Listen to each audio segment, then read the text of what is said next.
इतिहास के पन्नों से। ईयर था 1974। एक college drop out Japanese adventurer नोरियो Suzuki को कई सालों से जापान में चली आ रही एक कहानी के बारे में पता चला कि जापान के एक army officer second world war में अमेरिकन फोर्स के खिलाफ फिलीपींस देश में गरिला वॉर लड़ने के लिए पहाड़ी जंगल में जाके छुपते हैं और वहीं से पिछली 29 साल से लड़ रहे हैं बिना सरेंडर किए, जबकि वर्ल्ड वॉर 2 खत्म हो गया है लगभग 29 साल पहले। युद्ध में हार के पूरा जापान देश सरेंडर कर चुकी है और फिलीपींस से अमेरिकन मिलिट्री को गए हुए भी कई दशक हो गए। फिर भी उस आर्मी मैन का जापान की तरफ से जंग जारी है। ये एक सच्ची और बहुत ही दिलचस्प कहानी है एक सरफिरा जापानीज आर्मी ऑफिसर की, जो वर्ल्ड वॉर 2 खत्म होने के बाद भी करीब 29 साल तक महज अपनी दिमागी सोच के कारण वर्ल्ड वॉर 2 लड़ते रहा। तो आज की वीडियो में पेश है एक ऐसी कहानी जो वर्ल्ड की वॉर हिस्ट्री में एक लौती है। 1941 की 7 दिसंबर को सेकेंड वर्ल्ड वॉर एक नया मोड़ लेती है जब जापान अमेरिका की पर्ल हार्बर पे अटैक करती है। इसके बाद बदले में अमेरिका ने भी जापान पे अटैक कर दिया और वर्ल्ड हिस्ट्री हमेशा हमेशा के लिए चेंज हो गई। हिरो ओनोडा नाम की 20 वर्ष की एक युवा 1942 में जापान की आर्मी को ज्वाइन करते हैं और ट्रेनिंग के बाद सीधा वर्ल्ड वॉर 2 लड़ने चले जाते हैं। 2 साल बाद 1944 में जब अमेरिकन ट्रूप फिलीपींस पहुंचता है तो उनका मुकाबला करने के लिए जापानीज सोल्जर्स भी फिलीपींस पहुंच जाते हैं। कुछ महीने बाद हिरो ओनोडा की रेजिमेंट को ऑर्डर मिलती है लुबांग नाम की एक छोटी सी फिलिपिनो आइलैंड को अमेरिकन फोर्सेस से बचाने के लिए। 1945 आते आते अमेरिकन फोर्स जापानीज पे भारी पड़ने लगे।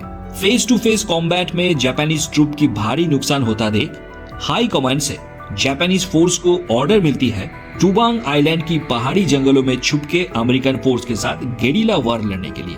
हिरो ओनोडा को इस मिशन का लीडर और प्रमोशन देकर लेफ्टिनेंट भी बना दिया जाता है। साथ में जनरल अकिरा मोटो का एक बहुत ही इंपॉर्टेंट मैसेज भी मिलती है हिरो ओनोडा और उनकी पूरी टीम को। जनरल मोटो ने स्ट्रिक्टली कहा था कि आप लोग किसी भी हाल में सरेंडर नहीं करेंगे और खुदकुशी नहीं करेंगे। अगर आप हार गए तो अपने आप को बचाइए, चाहे वक्त कितना भी लगे, देरी चाहे जितनी भी हो, हम लोग यानी जापानीज फोर्स जरूर आएंगे आप लोगों को बचाने के लिए। जनरल की ये बात हीरो के दिमाग में ऐसे बैठा कि उसकी पूरी जिंदगी को बदल के रख दी। कैसे, वो बताऊंगा अगले सेक्शन में।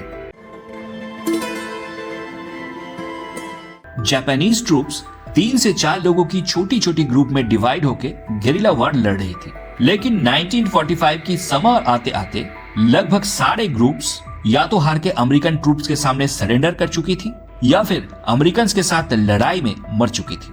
ओनोडा भी अमेरिकन ट्रूप्स के अटैक ना संभल पाने की वजह से डीप फॉरेस्ट के अंदर अपने टीम की 3 और मेंबर्स के साथ जाके छुपे थे। बाहरी दुनिया से पूरा कट ऑफ थे ओनोडा और उनकी टीम। इसीलिए 1945 के अगस्त महीने में अमेरिका ने जापान के ऊपर जो परमाणु बम दागे थे और उसके बाद जापान ने जो अमेरिका के सामने सरेंडर कर दिया था, ये सारी न्यूज से ओनोडा और उनकी टीम पूरे अनजान थे। जापान की आर्मी हेडक्वार्टर से पहले लुबांग की लोकल लोगों के थ्रू पहाड़ में छुपे ओनोडा और उनके टीम को मैसेज भेजने की कोशिश की गई सरेंडर कर देने के लिए, और फिर आर्मी के विमान से पहाड़ और जंगल के ऊपर लिफलेट फेंकी गई जिसमें लिखा था कि युद्ध खत्म हो गई है, अब तुम सरेंडर कर दो। लेकिन ये कोशिशें ओनोडा को कन्विंस करने की जगह और सस्पिशियस बना दिया।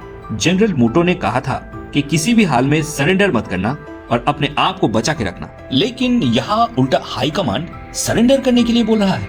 इससे ओनोडा को शक हुआ कि ये जापानीज आर्मी का नहीं बल्कि अमेरिकन आर्मी का काम है, जो धोखे से ओनोडा और उनके टीम को जंगल से निकाल के बंदी बनाना चाहता है। फिर क्या, ओनोडा और उनके साथी और ज्यादा डिटरमाइंड होके जंगल में रहने लगे और अपना बचाव करने लगे। दिन बीते, महीना बीती, वर्ल्ड वॉर 2 खत्म होके अच्छा खासा टाइम हो चुका था और अमेरिकन ट्रूप्स भी फिलीपींस से जा चुका था, लेकिन इस बात से बेखबर ओनोडा और उनकी टीम तब भी जापान के लिए वर्ल्ड वॉर 2 लड़ रहे थे। अभी क्योंकि अमेरिकन आर्मी वहां नहीं था तो उन जापानीज सोल्जर्स की लड़ाई अभी चल रही थी फिलीपींस की आर्मी, पुलिस और वहां के आम नागरिकों के साथ। अपने सर्वाइवल के लिए वो लोग पहाड़ की आसपास की लोकेलिटी से खाने पीने की सामान लूट के ले जाते थे और लोकल पुलिस और आर्मी के ट्रूप पे हमला करके आर्म्स और एम्यूनिशन भी लूटते थे। ऐसे ही किसी मुठभेड़ में ओनोडा की टीम की एक सोल्जर की भी मौत हो गई। देखते देखते 10 साल हो गए। जापान गवर्नमेंट की तरफ से इस बीच कई बार सर्च और रेस्क्यू टीम भेजी गई। माइक लगा के लगातार ओनोडा और उनकी टीम की बाकी मेंबर्स को भी जंगल से बाहर आने की गुहार लगाई गई और इन सब से प्रभावित होकर ओनोडा के टीम की एक मेंबर ओनोडा को छोड़ के जंगल से बाहर आके रेस्क्यू टीम के सहारे जापान लौट भी गए। 1950s की दशक के आखिर तक आते आते जापान गवर्नमेंट ने ओनोडा को वापस लाने के लिए अब ओनोडा के परिवार वालों का भी सहारा लिया। ओनोडा की माँ बाप की तस्वीर और उनकी अपने हाथों से ओनोडा को लिखी चिट्ठी का हजारों कॉपी बना के पूरे जंगल में फेंक दिया गया और ओनोडा के भाई को उस जंगल में ले जाके लाउड स्पीकर से ओनोडा को रिक्वेस्ट करवाया गया बाहर आने के लिए। ओनोडा ने भी ये सब देखा और सुना, लेकिन तब तक उसके दिमाग में ये सोच हावी हो चुका था कि ये सारी अमेरिकन वालों का ही कंस्पिरेसी है। इसके बाद 1959 को जापान गवर्नमेंट ने मजबूर होकर हीरो ओनोडा और उनके बचे हुए साथी को ऑफिशियली मृत घोषित कर दिया। लेकिन तब भी पूरे जापान में ओनोडा की चर्चे हो रहे थे और कहानी पे कहानी बन रहे थे। ऐसे ही एक कहानी अट्रैक्ट किया वीडियो के शुरू में मेंशन किया हुआ नोरियो सुजुकी को।